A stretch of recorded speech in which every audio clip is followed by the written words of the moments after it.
What's up, YouTube? This is Rebecca the Diva coming at y'all with another video. But before I get into this video, if you're new, my name is Rebecca. Welcome to this video. Welcome to my channel. All I'd like for you to do is go right on ahead and hit the subscribe button. Hit the notification bell and select all. Hit that share button because sharing is caring. There's no secrets over here on this channel. We tell everything. Hit that like button because that helps me out a lot. And also leave a comment down in the comment section. But please understand that keep your negativity to yourself, especially for the nature of this video, because I will disable the comments. And for those of you guys who are coming back, welcome back, Diva Gang. I'm gonna just get right into this video because this is like one of the hardest videos that I'm ever gonna have to make, probably in my whole entire social media career. As you can tell by the title, my boyfriend passed away.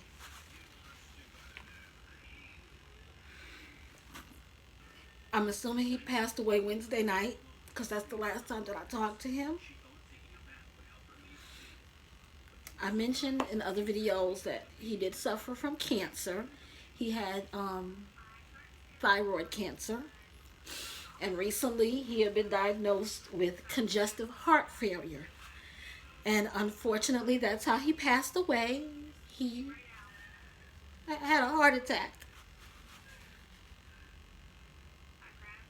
And y'all gotta just bear with me because this is hard for me because me and my boyfriend have been together 2.5 years. And we have been going through a lot, but we also had a lot of good times. And 3 weeks ago, he was over here. He went to the hospital and they put another stent in his heart. This was his third stent, okay? And the end result of that is they told him, he saw 2 different cardiologists.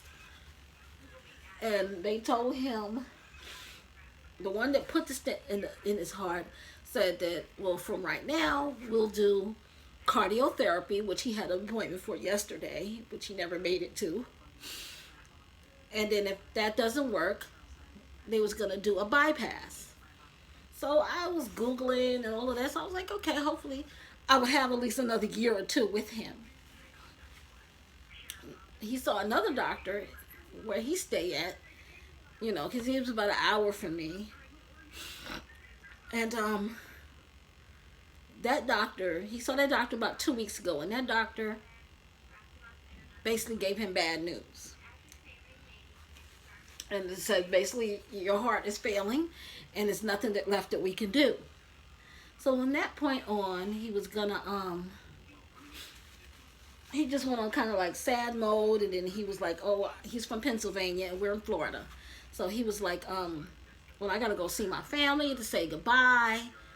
And then he just kind of like, well, no, I'm not gonna go this weekend, because not this weekend that just passed, but last 2 weekends ago, his son, because he has 1 child, his son and his son's wife are expecting a baby, and they had a gender reveal.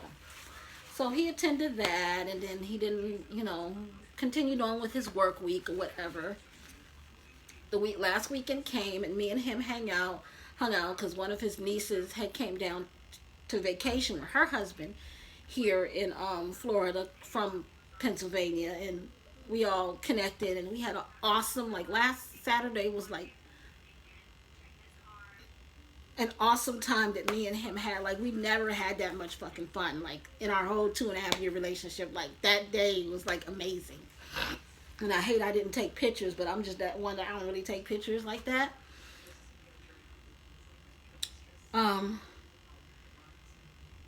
So he came over. So Saturday we went out, we came home, he spent the night, he got up Sunday morning, went to work, you know, because he worked from Sunday to Thursday. And so far, we texting backwards and forwards, calling backwards and forwards. Everything is good between us, you know. So, like, Tuesday, I had asked him when was he coming back over, because he was supposed to be leaving this weekend, going to Pennsylvania to visit with his family. And he just said not leaving. So I was like, okay. And I didn't go deeper into it, because I first said, you know, well, when are you coming over? Because, you know, you're leaving. I want to spend my time. So that next night, which was Tuesday night, he came over. We spent our time together. We had an awesome time together, you know, very just lovey-dovey, romantic. Use your imagination. He got up that Wednesday morning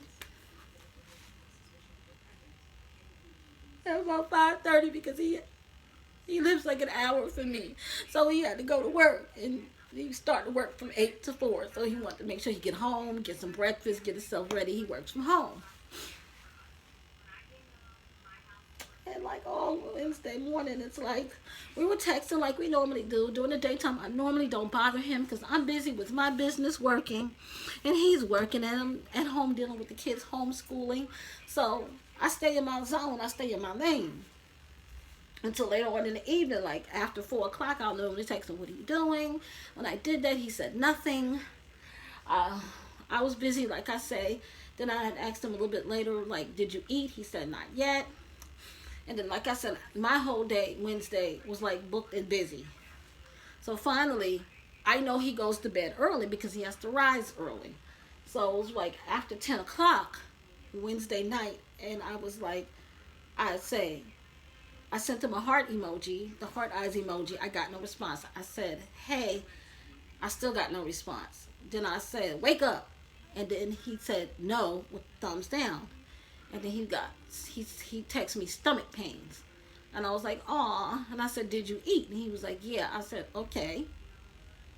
And once he told me he had stomach pains, it's like something just set heavy in my heart, in my chest. I was like, what the hell?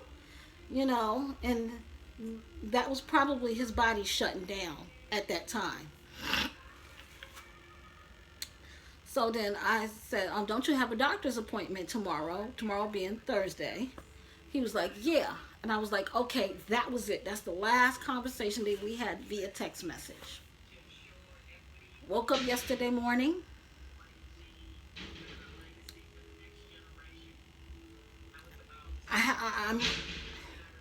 I'm routine. So I woke up yesterday morning. I wake up. My alarm is set 7:35 every morning to wake up my son, who's homeschooling. From that point on, I go make coffee for me and my son, check what orders I need to process, and I text him about 8 o'clock because I know he starts work at 8. I text "Good morning," nothing. I text him a little inside joke emoji, nothing. I text "hello," nothing. So about 9:30 came. I said, "Well, let me pick up the phone and call," because I know he had a doctor's appointment, but I didn't know what time the appointment was. So I said, "Let me just call in case he's driving. He can't respond to my text message." So I called. The phone goes straight to voicemail. So I thought that was odd or strange because he never turns his phone off. That's one thing he not finna do. Like if me and him are beefing or something, and he not talking to me, he not talking to me. You know, I will get put on block, or he just ignore my phone calls and text messages. So I thought that was weird, and all day yesterday I'm calling. Phone going straight to voicemail. The phone going straight to voicemail. And I'm like, what the fuck? And this nigga is was the type of nigga where he was a narcissist, true indeed. I do have a video on that, and I can link it for you guys. He was a narcissist, and he only cared about himself. But I think part of that comes from him being sick at such a young age that he kind of got that I don't give a fuck type of attitude towards people, you know, because he got dealt a bad card in life. But so I'm calling and calling and calling. Like literally, I did not get no sleep last night. Like if I did fall asleep, when I woke back up, I had the phone in my hand because it's like, you know how your heart tells you things, and your heart never. Me, I'm just that type of female. Like if my nigga is cheating, my heart telling me, no, that nigga cheating. So in my heart, I felt that this man passed away. I just didn't want my mind to run away with me like that, you know. So me and my daughter was talking about the situation, and I was like, okay, well maybe he just in one of his down moments, because he will get in one of those moments where he'll just block everybody out and not want to be bothered with people. But it was like he wouldn't turn off his phone. He's always on call at his job, so he wouldn't turn off his phone. That's something I know he just would not do. And then this morning, I want to say around 6:30ish, is when the phone came back on and it was ringing. So I'm calling, and I called about 3 times. I got no answer. So I sent a tag like, "Yo, I don't know what's going on. Now your phone is turned back on. You're not answering it. It's like I'm thinking you're dead. I don't know what's going on. You need to tell me something, or you know what it is." Last text message I sent to him, sent to that phone. Of course, he didn't get it because he's not here no more. Then finally, I go get my coffee, come back to sit down. The phone is ringing. It's his number. I pick it up. Hello, it's his son on the line. Automatically, I knew that what happened. What's wrong? He was like, who is this? Because somebody's calling my dad's phone. I said, this is Rebecca. What happened? And he was like, well, Mac passed away. And I was like, I lost it. Like, my daughter had to take the phone and finish talking to the dude. Like, I was like, what happened to him? He said he had a heart attack. And the information that my daughter got from him was like the last number that he dialed on his phone was 911. So I guess he was trying to get himself some help, but it was just too late. And his phone died right along with him. And that's the reason why I couldn't get in touch with him. And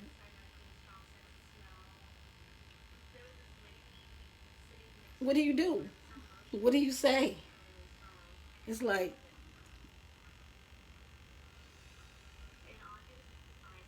my boyfriend had his ways, but he was a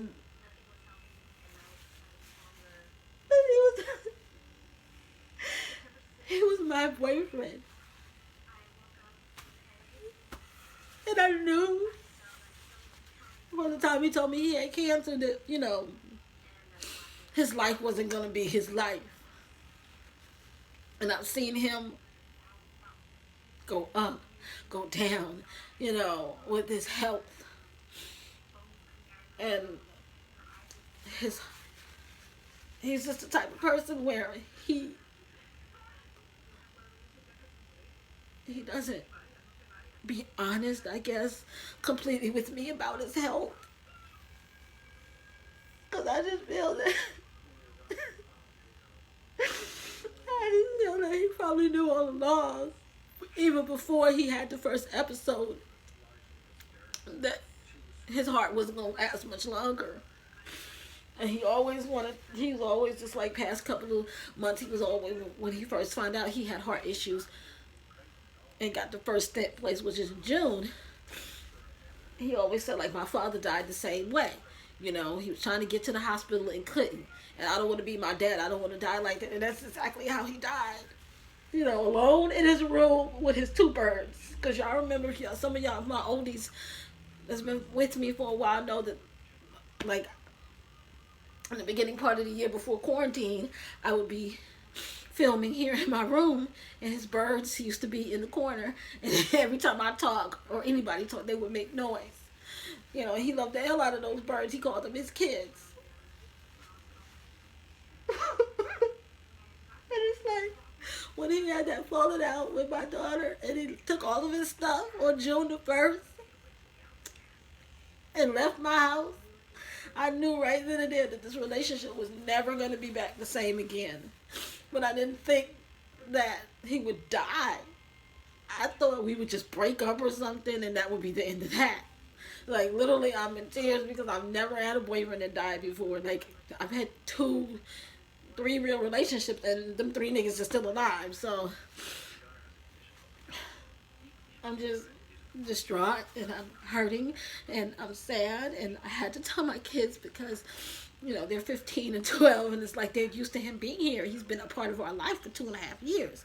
So I just don't want them to automatically see that, Mac not coming around no more. What the fuck? What happened to that nigga? So I had to tell them, But I just wanted to make this video, so if you don't hear from me, which I'm going to try to just keep up, my flow of what I do. I do have my business to run, and at this point I need to go hard because he was my everything. Literally, like when I tell you he was my financial support, he was everything. And it's like I don't have a real 9-to-5 job, and it's like, it's like I don't have him now to support, to fall back on. So it's like I have to make it do what it do. So I gotta go. I gotta run my business. I gotta keep up with my YouTube career. I have sponsorships that I gotta check into. So I have to keep my life going. I don't know how. It's hard. This is the hardest thing that I've ever had to go through. Like literally.